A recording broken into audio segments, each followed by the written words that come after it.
Celebrations are being planned for the anniversary of the end of the Rachni Wars. Many Council worlds, particularly Asari and Solarian colonies, will hold victory parades to commemorate the defeat of the invading Rachni.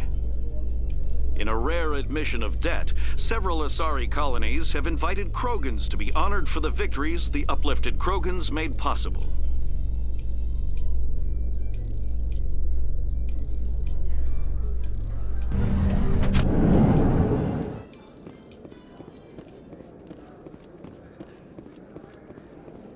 So how are you liking your posting at the Academy?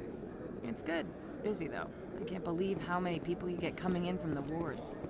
Yeah. Looks like they bounced their signal off a relay. I'll trace the new signal. What do you say we head down to Cora's Den after shift? Sounds good. Some of the others are going for Inovio's beloved. In a further development in the Eden Prime investigation, the Council has reportedly revoked the Spectre status of one of its operatives. While the unnamed operative has not yet been apprehended, a Council spokesman confirmed that corrective actions had been taken.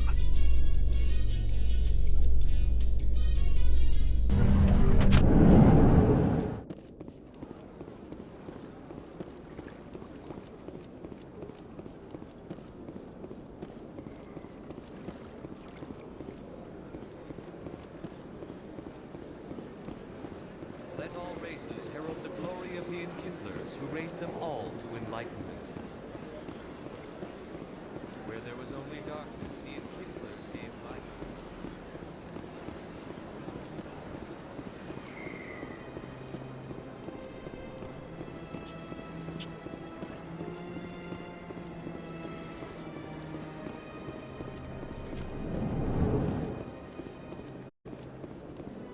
What's this? One of the Earth Clan. Ah, a very famous one, yes?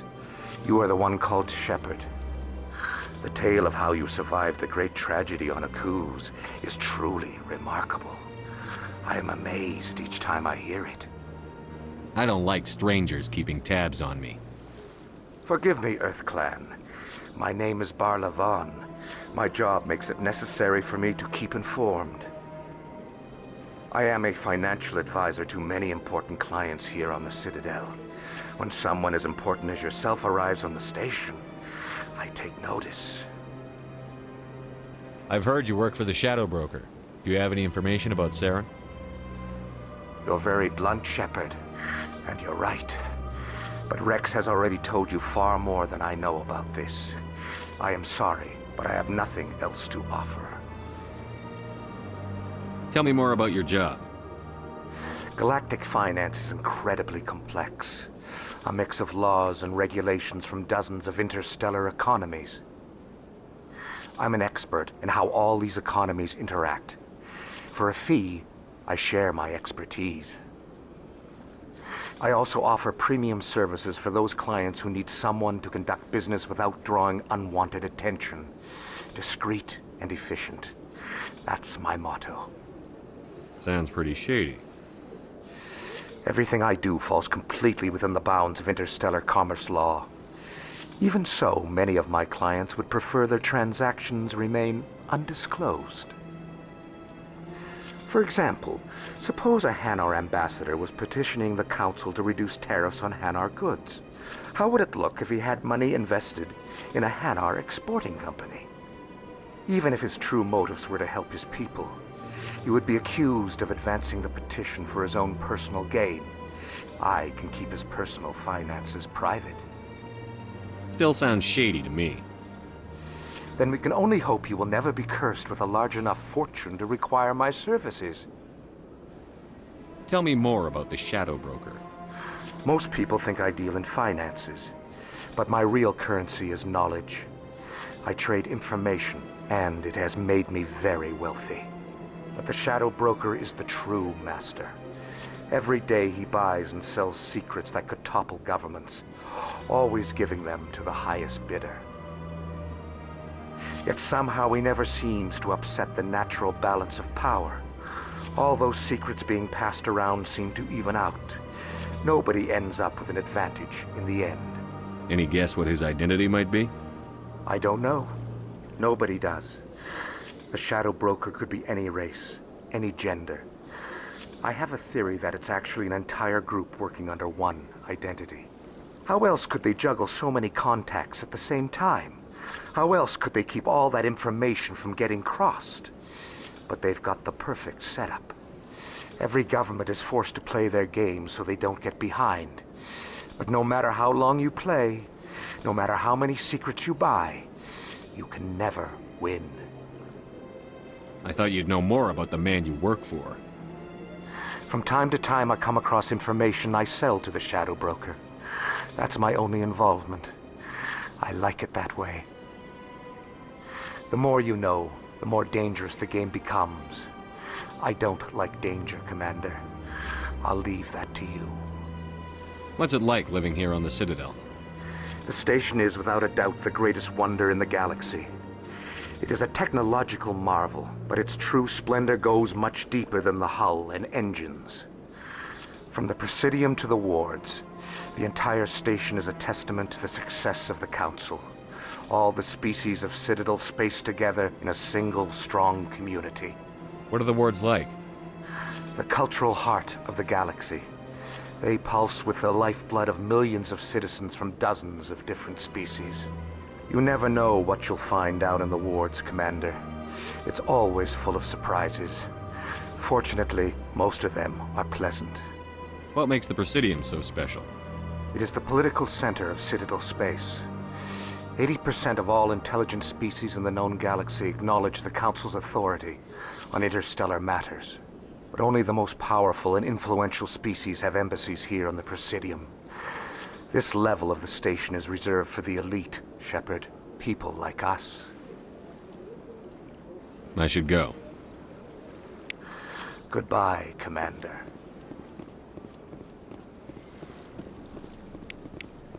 Another relay. Whoever it is, they're somewhere on the Presidium.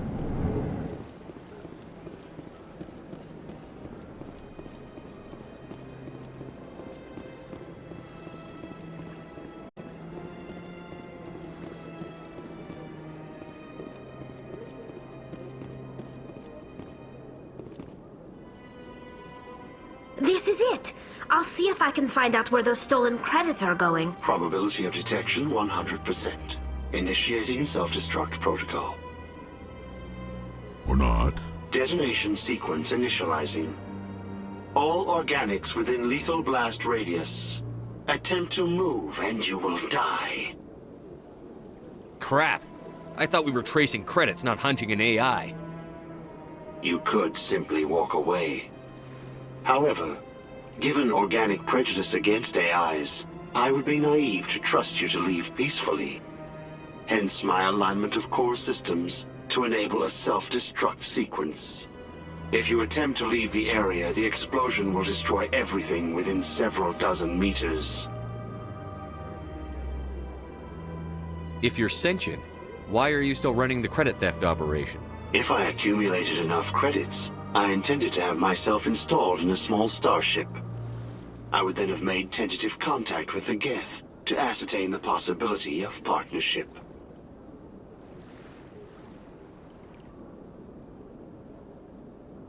Who made you? A would-be thief illegally created a simple AI to help him funnel money from the gambling terminals.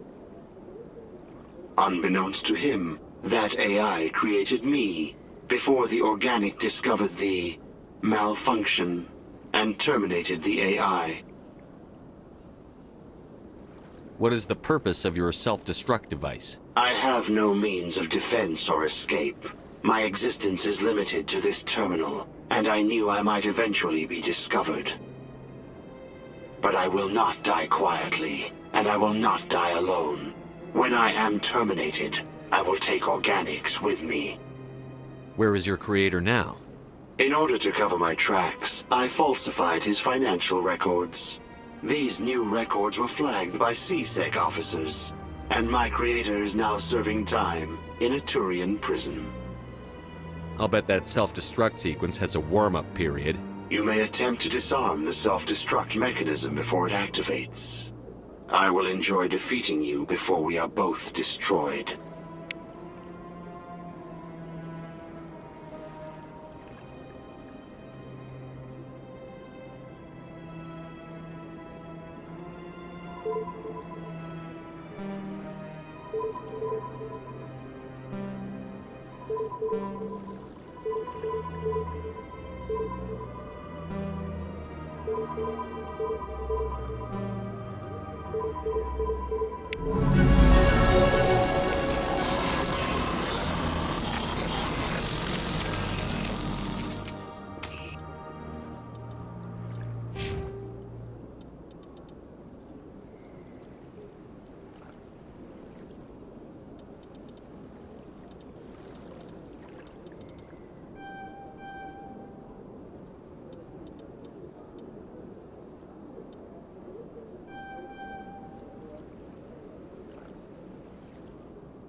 Biotic, an artificial intelligence, is a self-aware computing system capable of learning and independent decision-making. Creation of a conscious AI requires adaptive code, a slow, expensive education, and a specialized quantum computer called a blue box. An AI cannot be transmitted across a communication channel or computer network. Without its blue box, an AI is no more than data files. Loading these files into a new blue box will create a new personality, as variations in the quantum hardware and runtime results create unpredictable variations. The Geth serve as a cautionary tale against the dangers of rogue AI, and in Citadel space they are technically illegal. Advocacy groups argue, however, that an AI is a living, conscious entity, deserving the same rights as organics. They argue that continued use of the term artificial is institutionalized racism on the part of organic life. The term synthetic is considered the politically correct alternative.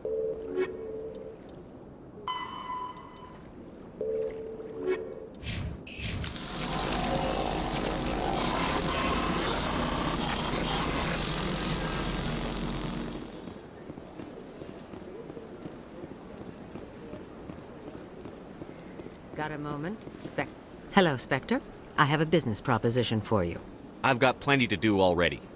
Of course you do. But this would be easy work for you, and I pay extremely well. I'm acquainted with a pair of powerful crime bosses. They're hiding on remote worlds, and I have the coordinates. You could do the galaxy a favor. What kind of defenses would these two have? I haven't the faintest idea, but they're certain to be armed. Their partnership's soured, and each believes that the other intends to kill him. They will be well prepared. I eliminate them, and then you take over and try to eliminate me. How stupid do I look? While I appreciate your estimation of my bravado, I have no intention of attempting to murder you. You are the first human Spectre, and you are doing important work for humanity. I have no interest in red sand or slavery. Anyone who does deserves to die. Our needs are aligned. You're obviously with them. Why don't I just arrest you instead?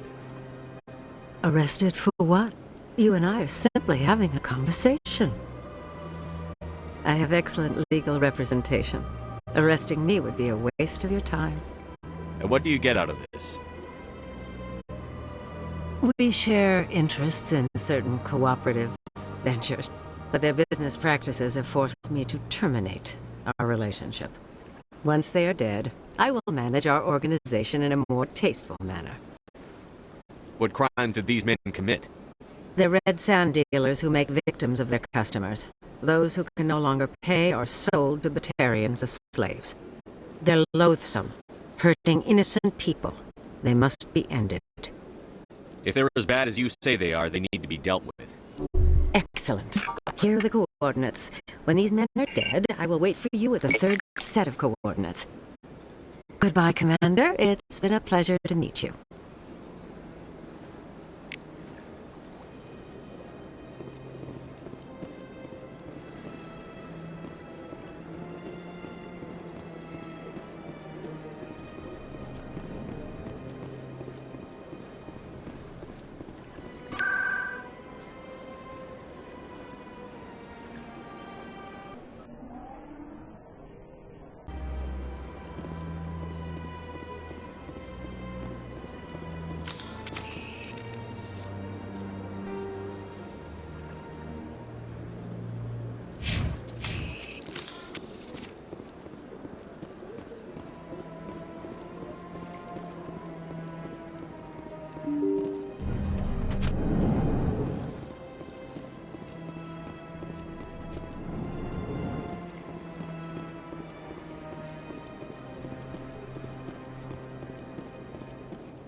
Congratulations on becoming the first human Spectre, Commander. I'm certain you'll be up to the challenge. Who told you I was a Spectre? I'm a senior officer with the Alliance. I knew about your candidacy before the Normandy was sent to Eden Prime. My name is Admiral Kahoku. It's about time the Alliance got one of our own in with the Spectres. We need people like you to deal with our problems. Is something wrong, Admiral? I'm getting stonewalled by bureaucratic assholes. Nothing new. Maybe you can help me, Shepard. One of my recon teams was investigating some strange activity out in the Traverse. We lost contact yesterday. Now I can't get clearance to check it out. Suddenly it's a restricted area. But that doesn't apply to you, Shepard. Spectres can go anywhere they want. You could find out why my team dropped out of contact. I'll find them, Admiral. I appreciate that, Commander. I was running out of options. I'm gonna stay here and see if I can find anything out through official channels. Won't hold my breath, though. I'll upload...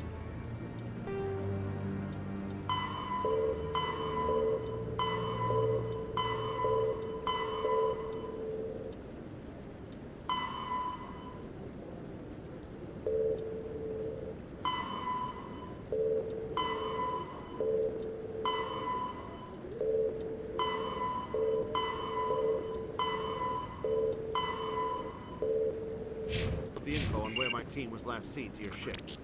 Maybe you can get some answers.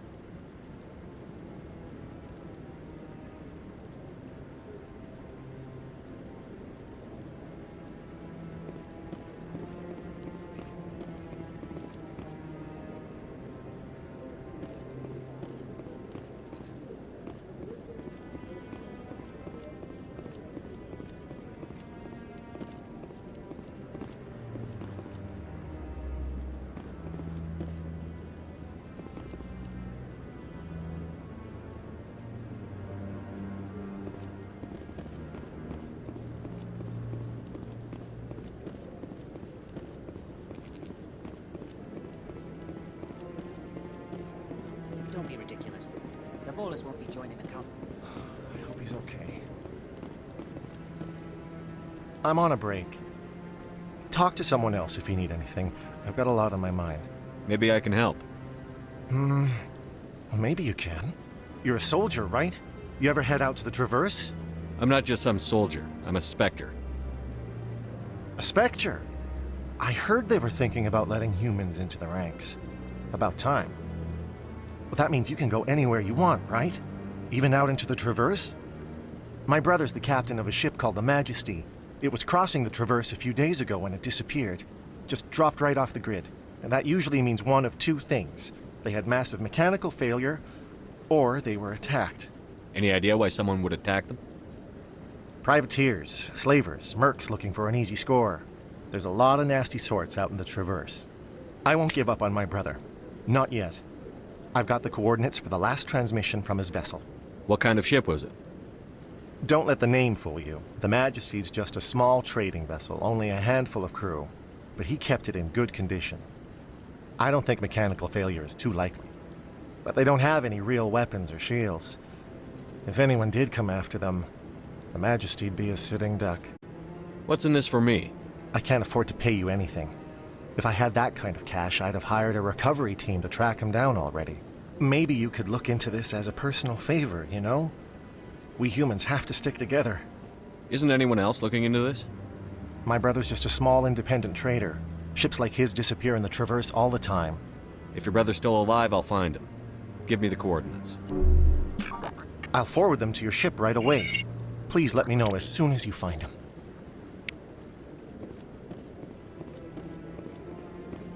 Maybe.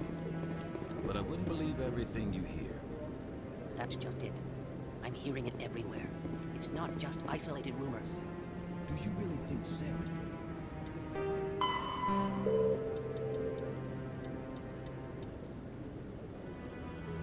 be involved in something like that without the Council knowing it? Maybe the Council does know. Everyone already assumes he's just doing their dirty work. That's dangerous talk. I'd be careful who you mention that to.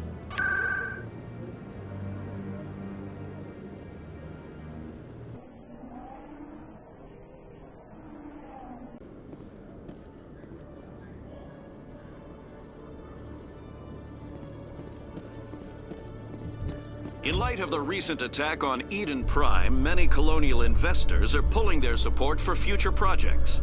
Proponents of expanded human colonization insist that Eden Prime was an isolated case.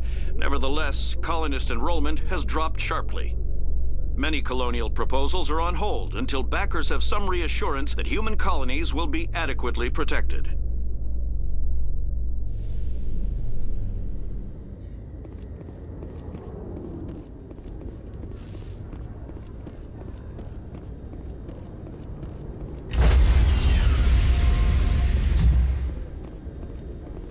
Stand by, shore party. Decontamination in progress. Logged. The commanding officer is aboard. Commander, something you need? How's the Normandy performing? Is she everything they said she'd be? She's the best ship in the fleet, if you've got a pilot who knows how to handle her. Balance isn't what you'd expect. Takes a while to get used to that oversized drive core we got stuffed in the back, and her power can sneak up on you if you're not careful. The Normandy's probably too much ship for your average Alliance pilot, Commander. Lucky for you, I'm anything but average. I like to know my crew. Mind if I ask you a few questions? I can see where this is going. You did a background check on me, didn't you? Well, I'll tell you the same thing I told the captain. You want me as your pilot. I'm not good. I'm not even great. I am the best damn helmsman in the Alliance fleet. Top of my class in flight school, I earned that. All those commendations in my file, I earned every single one. Those weren't given to me as charity for my disease. I can't have you on this ship if you're going to infect my crew. Infect the crew? Oh man, you have no idea what I'm talking about, do you? Okay, I've got Vrolik syndrome, brittle bone disease. The bones in my legs never develop properly. They're basically hollow, too much force and they'll shatter. Even with crutches and my leg braces, it's hard to get around. One wrong step and crack! It's very dramatic. But I've learned to manage my condition, Commander. Put the Normandy in my hands and I'll make her dance for you. Just don't ask me to get up and dance unless, you like the sound of snapping shin bones. I need to know more about this Vrolik syndrome if I'm putting my ship in your hands. Yeah, of course you do. It's an extremely rare condition. Nobody knows exactly what causes it. Genetic, maybe. It's treatable, but there's no cure. They classify my case as moderate to severe. I was born with over a dozen fractures, hip, thighs, ankles. My bones were already breaking in the womb. 100 years ago, I wouldn't have survived past my first year. Lucky for me, modern medical science has turned me into a productive member of society. You're not going to break a bone trying to fly the ship, are you? I don't fly with my feet, Commander, so I'm fine as long as I'm in this chair. I gotta be real careful when I get up to take a piss, though. I can do my job as well as anyone on the ship. Better, actually. So don't worry about it. I'm not trying to make you uncomfortable. Let's talk about something else. Whatever you want, Commander. Why does everyone call you Joker? It's a lot shorter than saying Alliance Flight Lieutenant Jeff Moreau. Plus, I love to make little children laugh. You're dodging the question. Look, I didn't pick the name. One of the instructors in flight school used to bug me about never smiling. She started calling me Joker, and it stuck. Why didn't you ever smile? Hey, I worked my ass off in flight school, Commander. The world's not gonna hand you anything if you go around grinning like an idiot. By the end of the year, I was the best pilot in the academy, even better than the instructors, and everybody knew it. They'd all got their asses kicked by the sickly kid with the creaky little legs. One guess who was smiling at graduation? How'd you end up joining the Alliance? Look, if you're looking for an inspirational tale of the crippled kid overcoming impossible odds, you're gonna be disappointed. My mother was a civilian contractor working for the Alliance. I basically grew up on the Arcturus station back when they were building up the fleets. Spend all that time around Alliance ships, there's a good chance you'll end up going to the Academy. I have to go. All right, see you.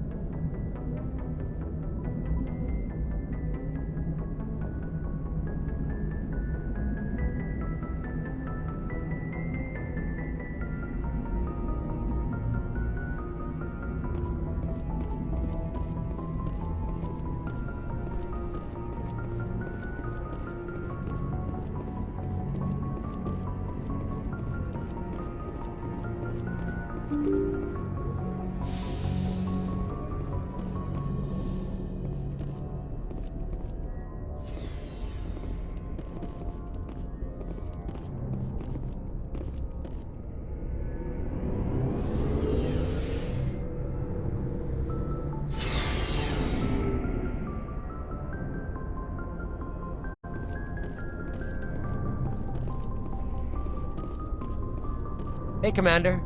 Looking for some extra supplies before you head out? What have you got? Whatever you want. Armor, weapons, mods. It's not standard Alliance issue, but that's not necessarily a bad thing. Well, as long as you don't mind paying for it. Why should I pay you for my weapons and armor? My stuff doesn't come from the Alliance. I have to purchase it myself, and it's not cheap. Hell, the licenses alone have set me back more than I'd like. But no licenses, no goods. Without the goods, I'm out of a job. How often will you get new items? Well, that depends on how many licenses you've purchased. But I'll rotate items on a regular basis regardless. And anytime we land someplace with a big enough port, I'll buy, sell, and trade whatever I can. Check back often. I need to move items quickly, so only the most basic items will be stocked consistently. How often will you get new items? Well, that depends on how many and anytime we land... Check back often. I need to move items quickly, so... What are licenses? Why do you need them? Manufacturers sell licenses. Each license allows me to buy and sell a certain brand of products. I already have several basic ones, but you'll need to buy more if you want me to bring in different brands. Many of the best licenses are hard to get, but they're well worth the cost if you can find them. What do the different manufacturers offer? There are too many for me to keep track of, but each license will explain what it's good for. Let's see what you've got. You bet, Commander.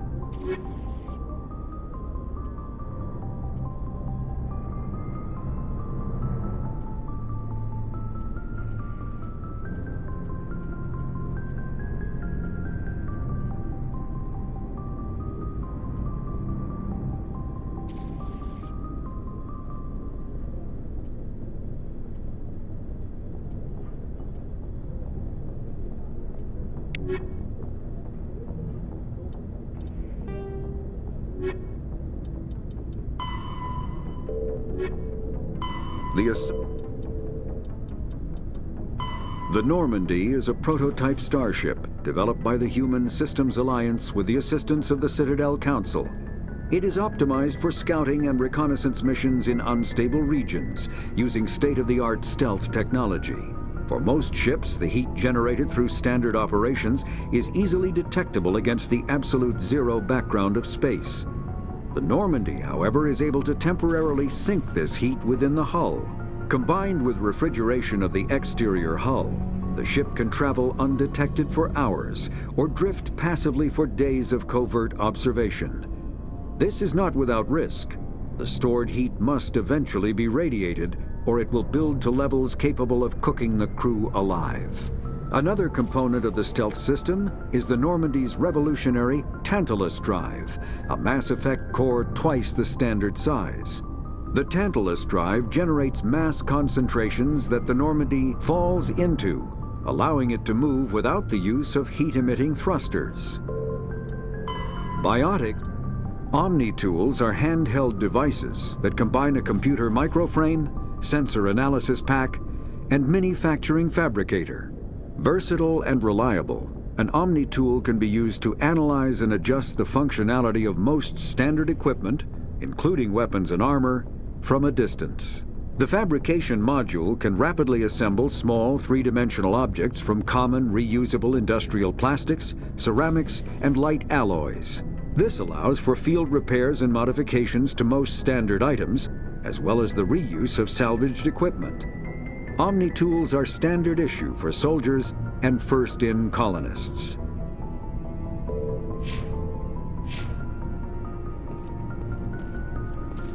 Thanks for bringing me on board, Commander. I knew working with the Spectre would be better than life at CSEC. Have you worked with a Spectre before? Well, no, but I know what they're like. Spectres make their own rules. You're free to handle things your way. At CSEC, you're buried by rules. The damn bureaucrats are always on your back. Being a Spectre does have its advantages. Exactly my point. If I'm trying to take down a suspect, it shouldn't matter how I do it, as long as I do it. But CSEC wants it done their way. Protocol and procedure come first. That's why I left. So you just quit because you didn't like the way they do things? There's more to it than that. It didn't start out bad, but as I rose in ranks, I got saddled with more and more red tape. CSEC's handling of Saren was typical. I just couldn't take it anymore. I hate leaving. You did the right thing. Life's too short to sit around waiting for things to happen. Yeah, you're probably right. Either way, I plan to make the most of this. And without CSEC headquarters looking over my shoulder, well, maybe I can get the job done my way for a change. As long as you do your job well, you're free to go about your business as you see fit. Thank you, Commander.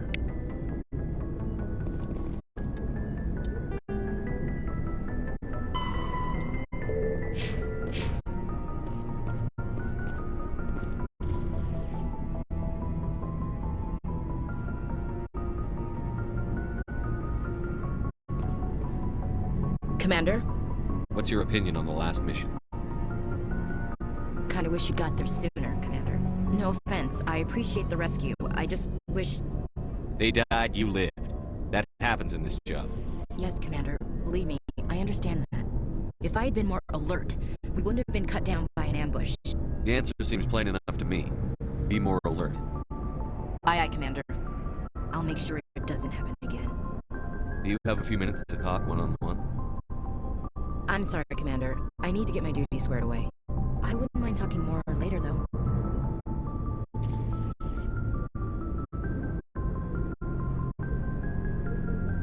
What's your opinion on the law? No offense, I appreciate the rescue. If I had been more alert... Dismissed, Chief. Sir.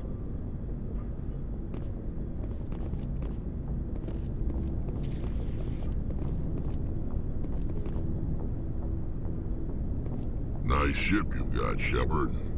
What can I do for you? What's your story, Rex?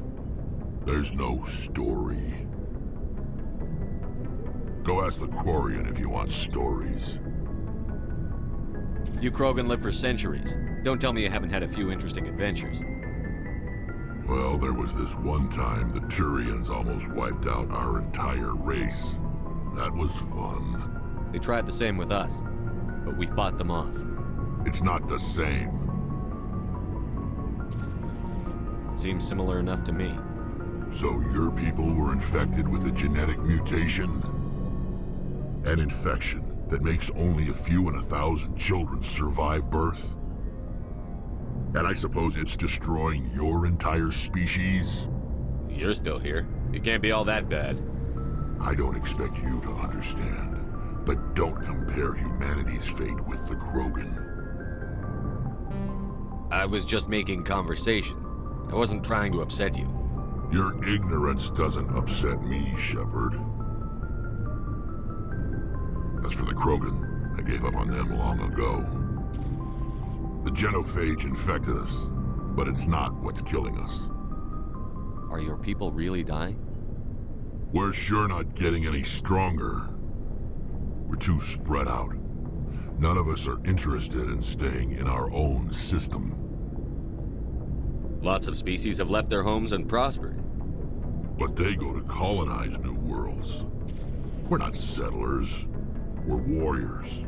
We want to fight. So we leave. Hire ourselves out. And most of us never go back. What can you tell me about the genophage? Ask the Solarians if you want details. They made it. All I know, it makes breeding nearly impossible.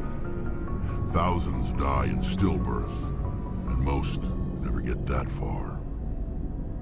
Every Krogan is infected. Every one. And no one's rushing to find a cure. Why don't the Krogan try to find a cure? When was the last time you saw a Krogan scientist? Ask a Krogan. Would he rather find a cure for the genophage or fight for credits? He'll choose fighting every time. It's just who we are, Shepard. I can't change that. Nobody can. So long, Rex.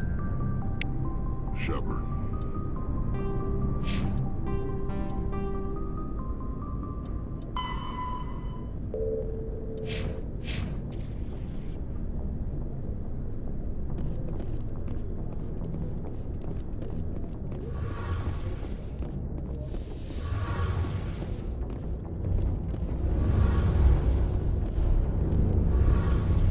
Hey, Commander, you know that Quarian, Tali? She's been spending all her time down here asking me about our engines. I'll tell her to leave you alone. What? No, she's amazing. I wish my guys were half as smart as she is. Give her a month on board and she'll know more about our engines than I do. She's got a real knack for technology, that one. I can see why you wanted her to come along. Ambassador Udina made me take her along. Normally, I don't have anything nice to say about politicians, but he made a good call on this. However, I'm guessing that's not why you came down here. Fill me in on the IES stealth systems. How does it work exactly? You can't hide a ship out in space. They emit too much heat and radiation, too easy for sensors to pick them up, unless you find a way to capture those emissions. So our stealth systems trap the energy we give off in storage sinks built into the ship itself. No emissions to give away our location. Eventually the sinks have to be vented. More than a few hours silent running and they overheat. Cook us inside our own hull. There's no way for anyone to detect us? A visual scan can still pick us up. Anyone looking out a window can see us plain as day. But you have to be pretty close to get an actual visual out in space. Most vessels rely on scanners. As long as the stealth systems are engaged, they can't see us. Not unless we accelerate to FTL speeds. Why doesn't it work with faster-than-light travel? Cranking up to FTL blue shifts our emissions, pushes them into frequencies too high to capture in the sinks. As soon as we make the jump, it's like setting off a flare. Sensors can pick up our location whenever we enter or exit FTL flight, but for short-range missions, our stealth systems are amazing, and we've got the only one. Where else have you served, Adams? If you name a class of Alliance ship, I've probably served on it. Everything from dreadnoughts and carriers right down to frigates like the Normandy. My last assignment was on the Tokyo, only a cruiser, but she was a good ship. Couldn't hold a candle to the Normandy, though. I want to know more about the Normandy. She's the best ship I've ever served on, probably the fastest vessel ever designed. And she's the only one using the new Tantalus drive core. What's so special about the Tantalus drive core? Proportionally, it's about twice the size of any other vessel. Not only are we faster, but we can run at FTL speeds longer before we have to discharge the core. Carry on, Adams. Aye, aye.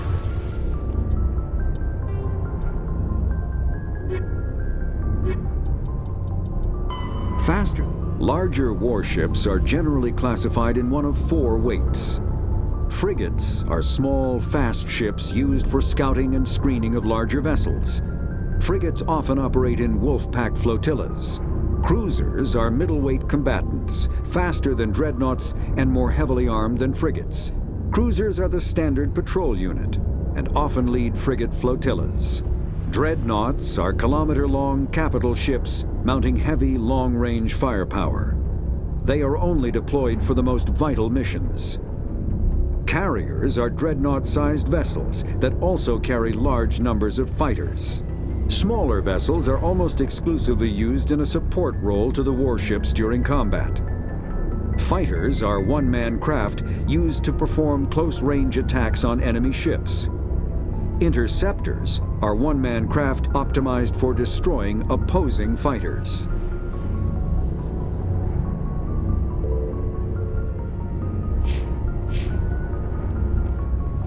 Your ship's amazing, Shepard. I've never seen a drive core like this before. I can't believe you were able to fit it into a ship this small. I'm starting to understand why you humans have been so successful. I had no idea Alliance vessels were so advanced. I don't like the idea of aliens studying the architecture of Alliance ships. We're on the same side here. My people have more reason to hate the Geth than anyone, remember? But you can't blame me for being a little excited. I never dreamed I'd get a chance to travel on a ship as advanced as the Normandy. I had no idea you found ship technology so interesting. It comes with being a Quarian. The migrant fleet is the key to the survival of my people. Ships are our most valuable resource. But we don't have anything like this. We make do with cast-offs and second-hand equipment.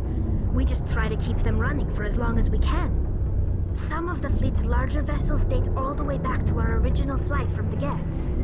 I can't believe your fleet's still using ships that are 3 centuries old.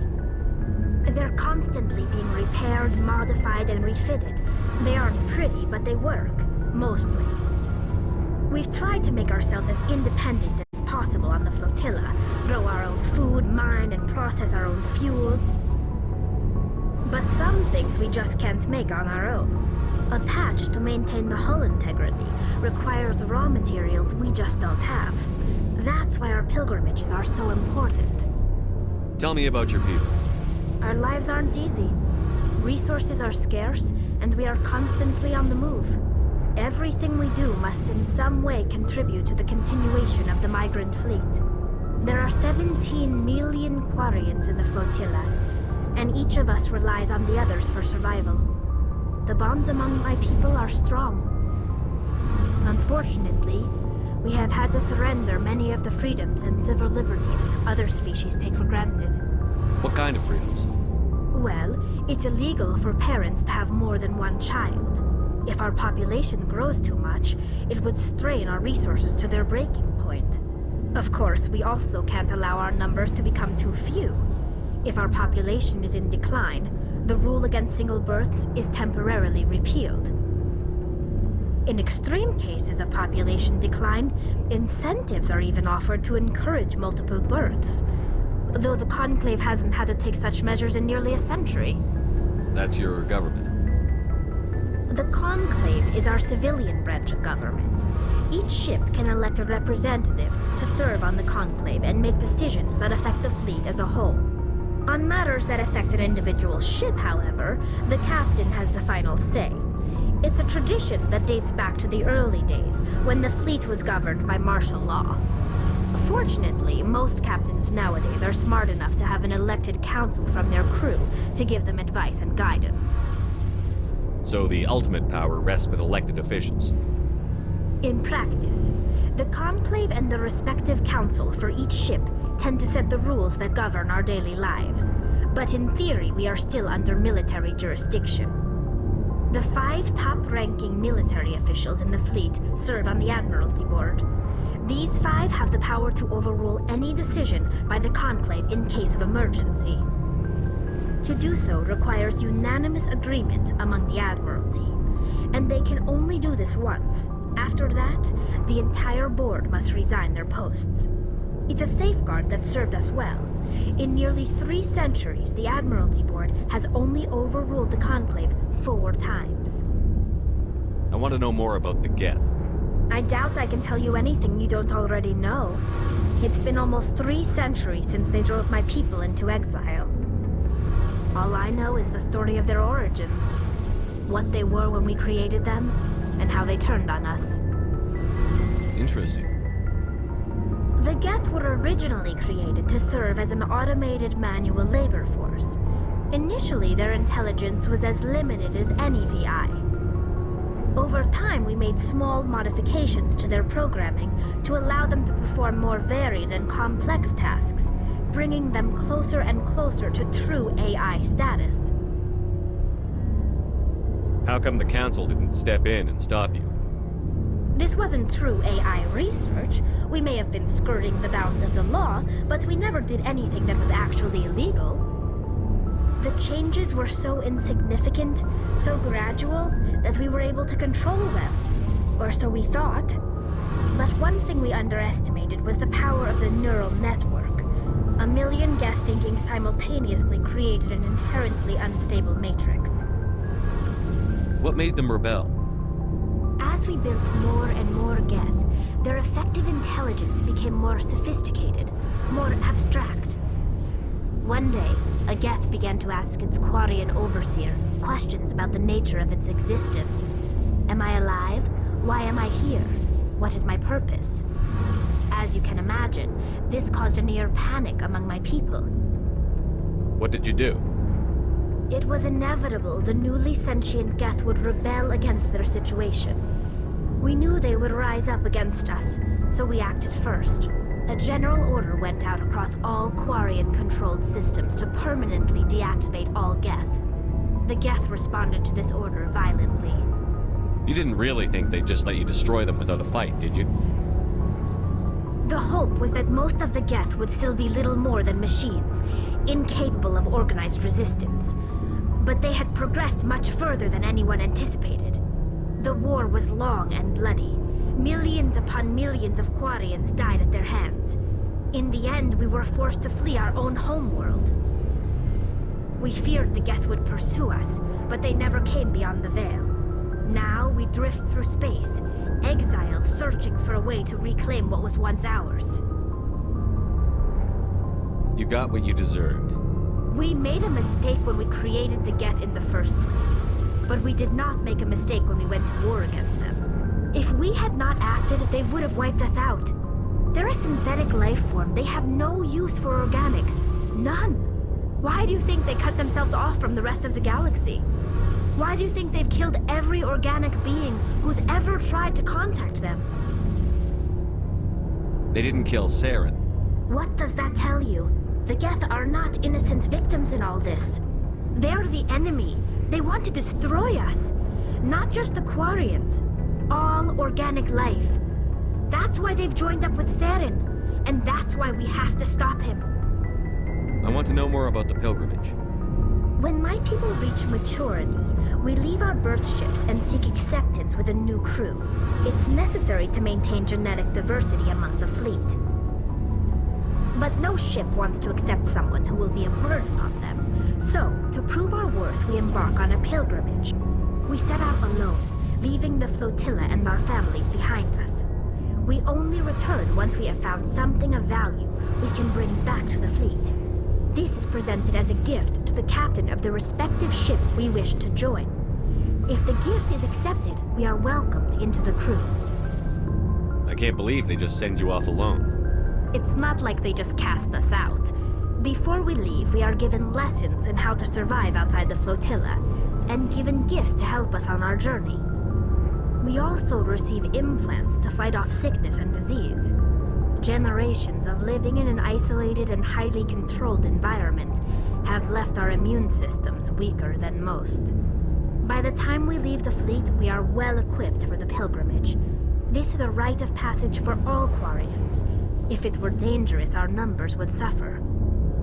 Virtually every pilgrimage ends with a triumphant return and the ritual presentation of the gift to one of the fleet's captains.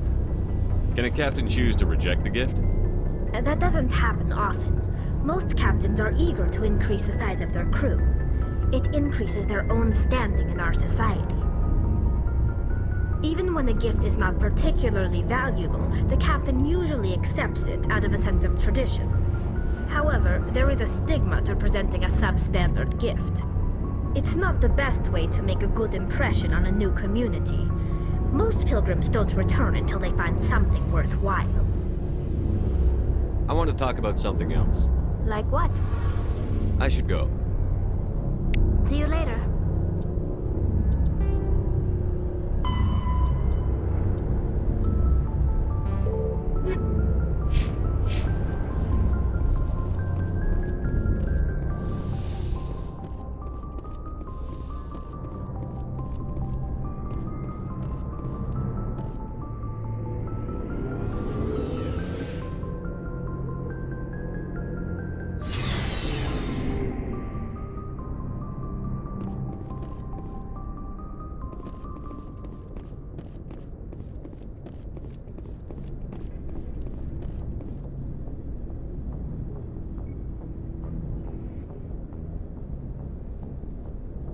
Anything you need, Commander? What's your opinion on the last mission? I don't see how we could have done things any better. At least not without getting to Eden Prime sooner. And we were on the scene faster than any other Alliance ship could have been. Just trying to get a sense of where the crew's at. Thoughts? I've wasted enough of your time for now, Commander. We'll have time for personal debriefings later. We'll talk another time, Lieutenant. Commander?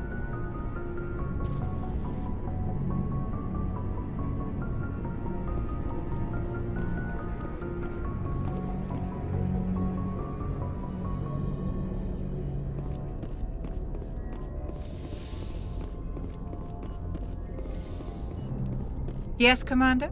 Is there something you need? I should go. Goodbye, Commander.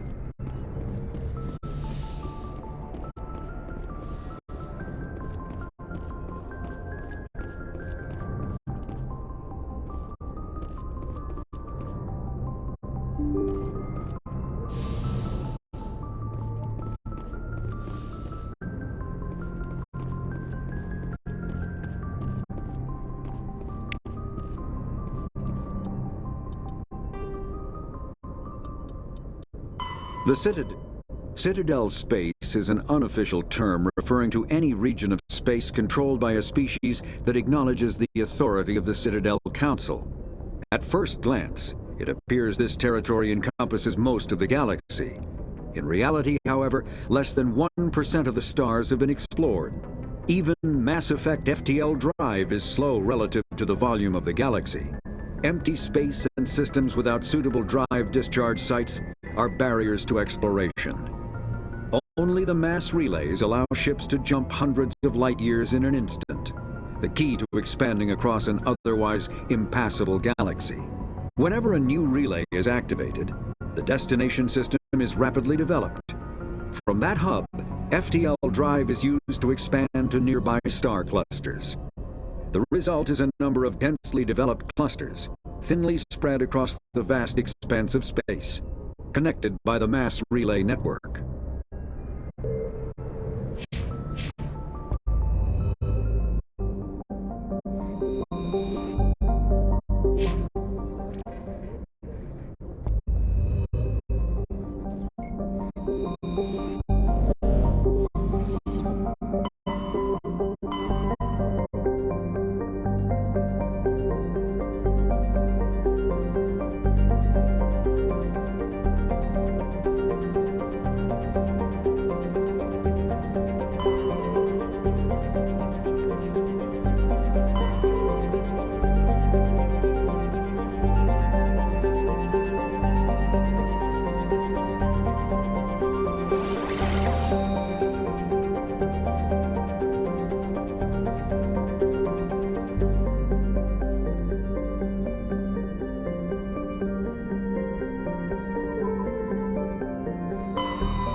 Equalizing interior pressure with exterior atmosphere.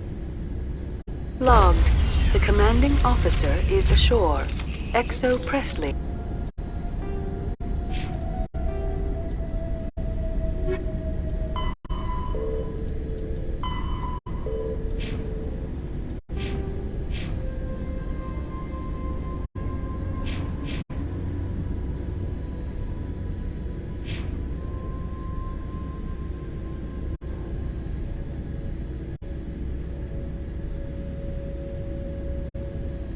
It has the deck.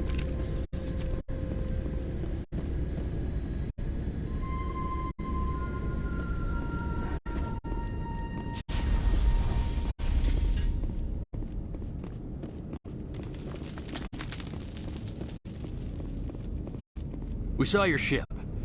Dan wants to speak with you immediately. I've got business of my own to tend to. The Geth wait for no one. They're preparing another attack. Please, up the stairs past the freighter.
Commander, I'm glad they finally sent somebody to help us. You're a bit late, aren't you? Arcelia. Sorry, Commander. Everyone's on edge since... Watch out! We've got Geth in the tower!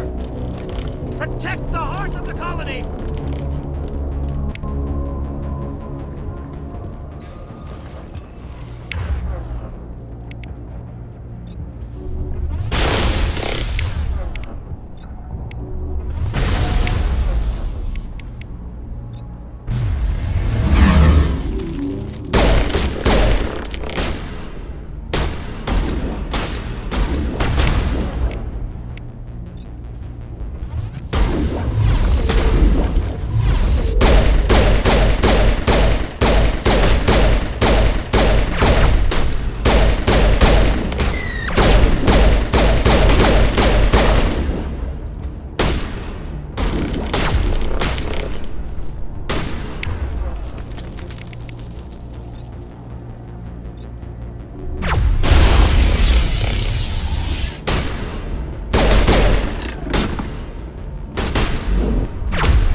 Update Fidan, but don't take long.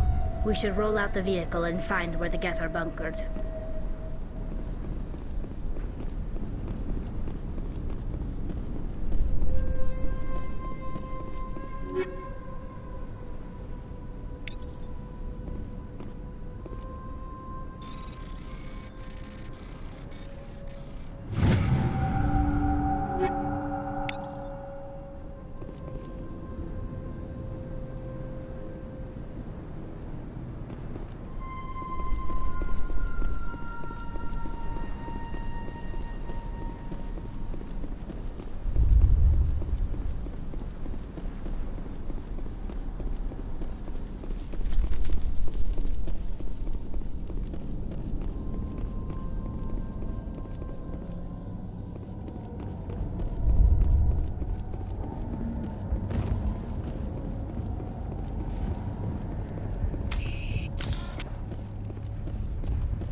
The tower's secure. Thanks to you, Commander. I'm interested in what Saren sent the Geth to find. Nothing more. If it's Geth you're looking for, you've come to the right place. They may have been slowed, but they'll be back. They always come back. Tell me what the Geth want. Why are they attacking you?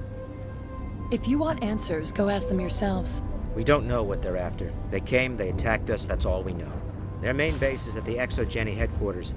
A good place to start looking if you want answers. What's ExoGeni? It's the company most of us work for before the attacks. They fund this colony. The Skyway leads directly to ExoGeni headquarters. You can't miss it. Of course, there's an army of Geth between here and there. Every Geth I kill brings me one step closer to Saren. Then maybe I can get this colony operational again. What do you need done to get this place back on its feet? We need those Geth destroyed. Arcelia's right. There are still Geth in the tunnels. We also have more mundane problems like food, water, and power. I'm not sure where we stand on those matters. You should talk to the people overseeing them. Do you have information about Geth in the lower tunnels? Nothing new. They're in the tunnel somewhere, likely guarding a transmitter to coordinate attacks. It's not a critical threat right now, but getting rid of that transmitter will help us defend against further attacks. Is there anything I can do to solve your water shortage? Maka Doyle has been assigned to that particular issue. If you have any insight to offer, please speak with her. What's wrong with the colony's power supply? May O'Connell is working on our power problems. She'd know more about it than I do. You mentioned something about a food shortage. Davin Reynolds is tasked with securing food for the immediate future. If you can assist, please speak with him. Let's talk about Zhu's Hope and Pharos in general. Of course, Commander. What else can you tell me about ExoGeni? ExoGeni funded this colony. Without them, we wouldn't be stuck here. They specialize in colonization. In return for bankrolling the colony, we work for them. Their main goal is the retrieval of valuable artifacts or resources. Except there isn't anything here. Or if there is, we didn't find it. I wonder if that's what the Geth are looking for. Perhaps. As she said, we never found anything of value. Of course, the Geth could know something we don't. Tell me about your colony. Life is hard and often brutal, even without our current problems. Colonial affairs back on Earth told us we'd be beneath the notice of any raiders. I guess they weren't counting on the Geth. But, despite everything, there's something tranquil about this place, unlike anything I've experienced before. The Normandy isn't huge, but we could airlift you out. The Geth fighters are too dangerous, and I won't be driven off this world. It is our home. There's a chance for growth here that's simply not available on other worlds. How big was the original Pharos colony? We were nearly 1,000 at the main site, 200 more at my outpost. When the first wave obliterated our defenses, we fell back to Zhu's Hope. What can you tell me about the defenses the Geth have set up? I don't have any details, but I'll wager it's a lot more fortified than the command post. They landed at least one Geth ship at ExoGeni, and I've seen large walking tanks on the Skyway. Expect a hard fight. I'll talk to you when I learn more. Good luck, Commander.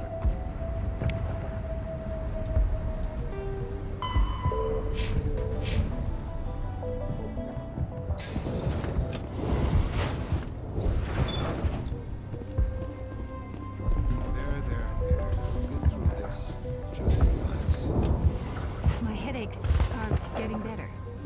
I just have to stop thinking about it. You're the one who repelled that last wave. They'll be back. And if the Geth don't kill us, we'll die of hunger soon enough. Are you doing anything to remedy the situation? I need to boost rations with Varren meat, but it's too dangerous. The Alpha Varren, he's huge and he's mad. Rabid, maybe. Totally uncontrollable. I can't do anything until he's dead. I have a ship. I could bring in supplies from off-world. I'd rather you concentrated on the Geth. Food won't help us if they breach our defenses. Tell me about Zhu's Hope. The colony is growing. Or it was. But you should speak with Faidan. He is our leader. Why should I speak to Faidan? Why can't you tell me? I don't want to talk about that right now. Speak with Faidan.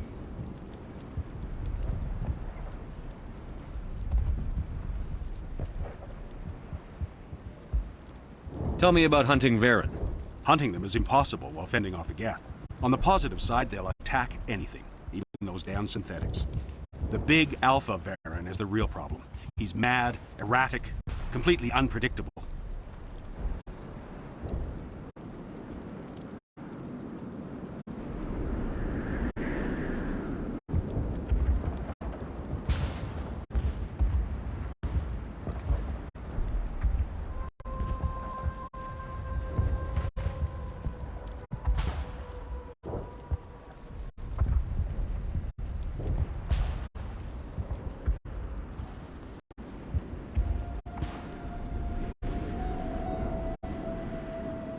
Tell me about yourself. What's to tell? I came here with my wife Greta, looking for adventure, a new life together. This isn't exactly what we signed up for. Of course, it would be much better without the Geth. We were really starting to enjoy the colony before they came. I have to go. So... After the Varren are omnivores with a preference for living prey. Originally native to the Krogan homeworld of Tuchanka, they are, like most life from Tuchanka, savage, clannish, and consummate survivors. They are pack hunters when vulnerable prey is readily available, and become scavengers when outnumbered or outclassed. Their supreme adaptability, vicious demeanor, and rapid breeding cycle have made them ubiquitous and dangerous pests on many worlds. Virtually everywhere the Krogan have been, Varren infestations have followed, wreaking havoc with the native ecology. The Krogan have had a love-hate relationship with Varren for millennia, alternately fighting them for territory and embracing them as treasured companions. To this day, Krogan raise them as beasts of war. One of the common subgenus of Varren has metallic silver scales, leading to the rather unusual nickname, fish dogs.